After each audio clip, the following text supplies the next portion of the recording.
السلام علیکم ورحمۃ اللہ وبرکاتہ۔ بسم اللہ الرحمن الرحیم۔ ایک بھائی نے سوال کیا ہے کہ اگر ایک آدمی کسی کے ساتھ وعدہ کرے اور اس کے وعدہ پورا کرنے کا ارادہ ہو لیکن زبردستی کی وجہ سے وہ وعدہ پورا نہ کر سکے تو اس کے اوپر کوئی گناہ ہوگا یا نہیں؟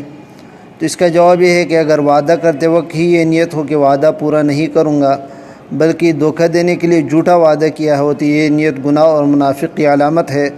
رسول اللہ صلی اللہ علیہ وسلم نے فرمایا آیت المنافق ثلاث، منافق کی 3 نشانیاں ہیں۔ آگے فرمایا وَإِن صَامَ وَصَلَّى وَزَعَمَ أَنَّهُ مُسْلِمٌ، اگرچہ وہ روزہ رکھے اور نماز پڑھے ان کا گمان یہ ہے کہ وہ مسلمان ہے۔ پھر فرمایا اذا حدث کذب، جب بات کرے جھوٹ بولے، ایک علامت یہ ہے۔ دوسرا وَإِذَا وَعَدَ أَخْلَفَ، اب جب وعدہ کرے خلاف کرے۔ اور تیسرا وَإِذَا اؤْتُمِنَ خَانَ، اور جب اس کے ساتھ امانت رکھی جائے خیانت کرے تو یہ آدمی منافق ہے۔ لیکن اگر آدمی کی وعدہ پورا کرنے کی نیت ہو مگر کسی عارض و مجبوری کی وجہ سے پورا نہیں کیا جا سکتا تو اس کا یہ حکم نہیں ہے۔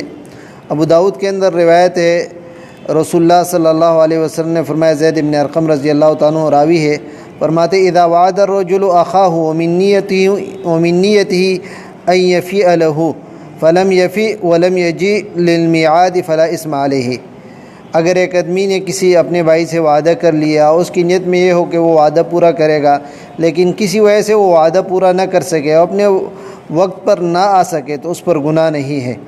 لہٰذا اگر آپ کی نیت وعدہ پورے کرنے کی تھی لیکن کسی مجبوری کی وجہ سے آپ وعدہ پورا نہ کر سکے تو یہ منافق کی علامت نہیں ہے۔ واللہ تعالی اعلم بالصواب۔